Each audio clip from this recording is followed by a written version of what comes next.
சீக்கிரமாய் வருகிறேன். எத்தனை பேர் உள்ள இருக்கிறீங்க? ஒரு அநேக சொல்லுங்களேன். கிரியைகள்னா என்னங்க அர்த்தம்? நம்முடைய செயல்பாடுகள் இன்னைக்கு எப்படி இருக்கு? ஒரு கிறிஸ்தவர்களுடைய செயல்பாடுகள் இன்னைக்கு எப்படி இருக்கு? யாரையுமே மன்னிக்கிறதே கிடையாது.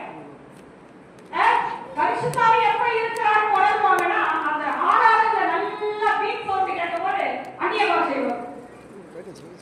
நீங்க படிய ரெண்டோட ஆவியானவராவது யாராவது என் வீட்டுல அவ்வளவு பிரச்சனை இருக்கு. அவருக்கு என்ன தெரியும்? அவரா கலந்து அவரா வந்து வட்டி கட்டுவாரு, அவரா என் கணவரோட பேசுவார். யாருக்கு நல்ல கவனிக்க பிரியமானவரே, உலகத்தின் முடிவுபடுத்தும் சகல நாட்களிலும் நான் உங்களோடு கூட இருக்கிறேன் சொன்னவர் பரிசுத்த ஆவியானவர். கர்த்தருடைய ஆவியானவர், கர்த்தருடைய ஆவி எங்க உண்டாக விடுதலை உண்டு. ஆவியானவர் வெற்றிருக்கிறவர்களுக்கு அநேகர் எப்படி இருக்கிறாங்க? தேவ சமூகத்துல இன்னும் அவருடைய அழைப்பை தெரிஞ்சுக்கல. கர்த்தருடைய அபிஷேகம் என்னன்னு தெரியல. உங்களை நடத்துகிற ஊழியர்கள் எப்படி இருக்கிறாங்கன்னு தெரியல. சபைக்கான காரியங்கள் உங்களுக்கு இன்றைக்கு புலப்படவில்லை. 1 தெசலோனிக்கர் 5ஆம் அதிகாரம் 9ஆம் வசனம் சொல்லப்படுகிறது, தேவன் நம்மை கோபாக்கியனுக்கு என்று நியமிக்காமல் வாசிங்க வசனத்தை. 1 தெசலோனிக்கர் 5ஆம் அதிகாரம் 9ஆம் வசனம் சீக்கிரமே வாசிங்க. கோபாக்கியனுக்கு என்று நியமிக்காமல்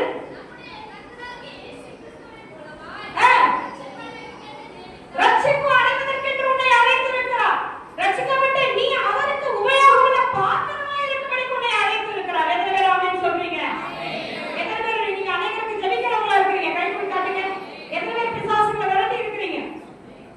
இல்லைன்னா எங்க ஐயா வருவாரு அப்படின்னு சொல்லிட்டு வெயிட் பண்ணிருக்கீங்களா? இப்ப திடீர்னு உங்ககிட்ட ஒருத்தர் வராங்க, வயிற்று வலியில வராங்க, ஆண்டவர் தான் அனுப்பி டெஸ்ட் பண்ணுவாங்க. நல்லா ஞாபகம் வச்சுக்கோங்க. ஐயோ வயிற்று வலியா கையா நம்ப கூடாது, நம்ம தூரம் பண்ணி அப்படி சொல்ல மாட்டோம். இல்லை இதுமா அந்த ஞாயிற்றுக்கிழமை போவாய் கூட வந்துடு.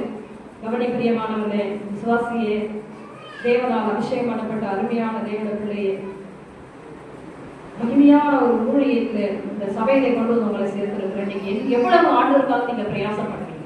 உங்க மேல் வைக்கப்பட்ட அபிஷேகம் என்ன? தேவன் நம்மை கோபாக்கினை, அந்த கோபாக்கினை எப்ப தெரியுமா வரும்? கீழ்ப்படியான பிள்ளைகளின் நிமித்தமாக அந்த கோபாக்கினை வரும் என்று வாசிங்க. கொலைசருக்கு அந்த நிருபம் 3ஆம் அதிகாரத்தை சீக்கிரமாய் திருப்புங்க.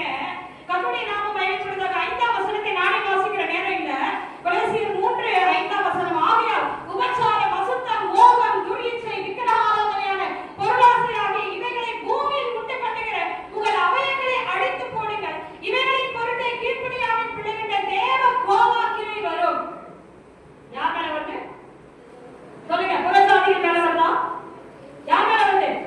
தேவ பிள்ளைகள். அதை பாயிண்ட் அவுட் பண்ணுங்க. சத்தியத்தை நீங்க எப்படி வாசிக்கிறதுன்னா ஒவ்வொரு எழுத்துக்களையும் நீங்க கவனிங்க. நீங்க எப்படி இருக்கிறீங்க? நீங்க ஆவியானவர்களை பார்த்து கேட்கிறார், மகளே உன்னை அழைத்து 10 வருஷம் ஆச்சு, நீ இன்னும் அப்படியே தான் இருக்கிற.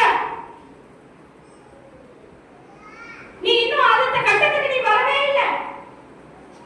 இன்னும் நீ ஒரு கசப்புகளை வைத்திருக்கிறாய், இன்னும் வைராக்கியங்களை வைத்திருக்கிறாய், சிலரை மன்னிக்காம இருக்கிற. ஆனா ஞாயிற்றுக்கிழமை பாருங்க, ஆராதனை நேரத்துல மட்டும்தான் ஆவியானவர் எங்களோட இருக்கிறத நாங்க உணர்வோம். மற்றபடிக்கெல்லாம் இயேசு இருக்கிறார், பிதா இருக்கிறார், அவர் காட்டுவோம். எத்தனை பேர் உள்ள இருக்கிறீங்க? என்னப்பா சத்தம் கேக்குதா? ஆவியானவர் நம்மளோட இடைப்பட்டுக் கொண்டிருக்கிறார் என்று நான் நம்புகிறேன். ரோமர் எழுதின நிருபம் பாருங்க 8ஆம் அதிகாரத்தை சீக்கிரமாய் திருப்பிக் கொள்ளுங்கள். 5ஆம் வசனத்தை பாருங்க. ரோமர் எழுதின நிருபம் 8ஆம் அதிகாரத்திலே 5ஆம் வசனத்தை நாம் வாசிக்கும் பொழுது கர்த்தருடைய நாமம் மகிமைப்படட்டும். வாசிக்க